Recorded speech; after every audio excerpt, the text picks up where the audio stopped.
When the Boston Celtics selected Robert Williams with the 27th pick in the 2018 NBA draft, many fans believed Boston landed the steal of the draft. Coming out of Texas A&M, Williams was viewed as a super athletic big man with great potential, especially on the defensive end.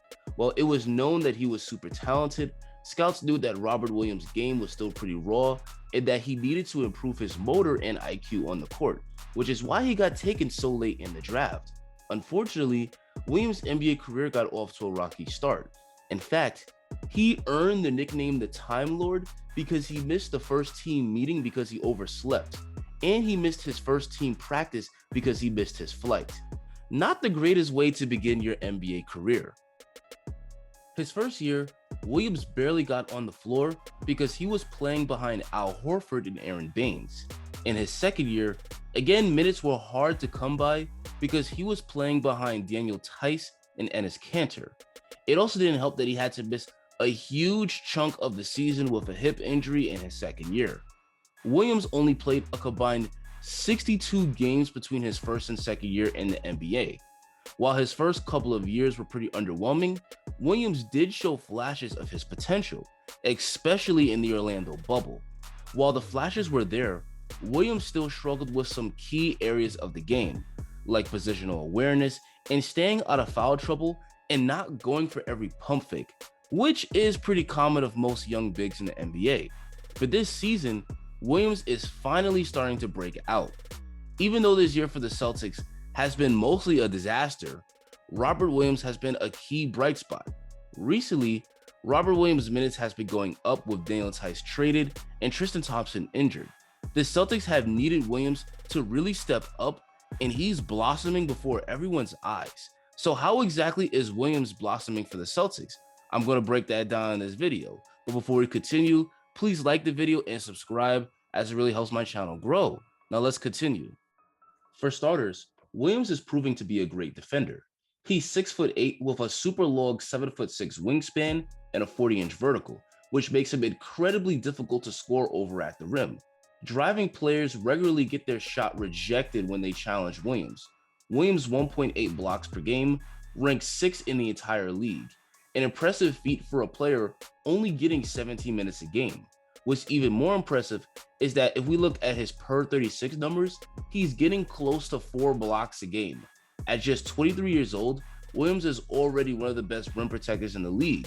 But Williams isn't just a paint protector, he's also agile enough to defend perimeter players as well. Here in the win against the Bucks, Robert Williams was able to switch onto Giannis, contain the drive, and force him into a travel. He's one of the rare bigs in the league that can protect the rim at a high level and switch onto the perimeter. That versatility gives Williams incredible potential defensively. Williams is also a really strong rebounder on both the offensive and defensive glass. On defense, Williams boxes out and uses his size and athleticism to secure the board. And on the offensive glass, if you don't box him out, he'll easily get the offensive board and get the putback. Williams is also a really good finisher around the basket. Thanks to his excellent hops, he's a great lob target that can catch nearly any pass thrown his way. And an underrated area of Williams' game is his passing. Williams is great at finding the wide open cutter or shooter in the high post. His court awareness is really good for a big, which is why Williams could finish games with 5 or 6 assists. So as we could see, Williams has a lot of strengths in his game as just a third-year player. But while he has improved, he does have his weaknesses. Williams does need to improve as a free throw shooter, as he's only shooting 65% from the free throw line on the year.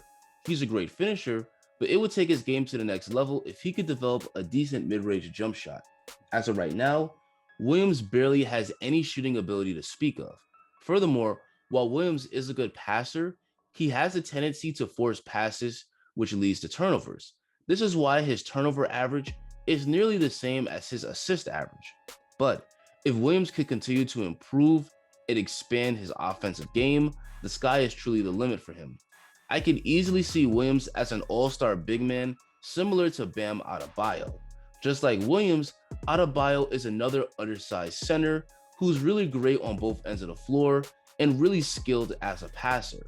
But in order for Williams to get to that level, he needs to improve his shooting and ball handling. But at just 23 years old, there's plenty of time for Williams to improve. Tristan Thompson getting hurt and Daniel Tice getting traded has been a blessing in disguise for both Robert Williams and the Celtics. This has opened a window of opportunity for him to thrive, similar to how Gordon Hayward going down allowed a young Jason Tatum and Jaylen Brown to thrive. While this has been a pretty bad year for Boston, Celtics fans have a lot to be excited about. Both Tatum and Brown are still in their early 20s, and they're already all-stars. Robert Williams is proving to be a serious building block, and Peyton Pritchard has been a steal as well.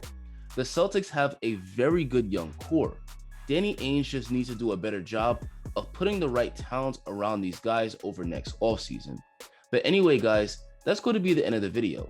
I want to hear what you guys think of Robert Williams. Do you see him as a future All-Star? Just how big is his upside? Tell me in the comments.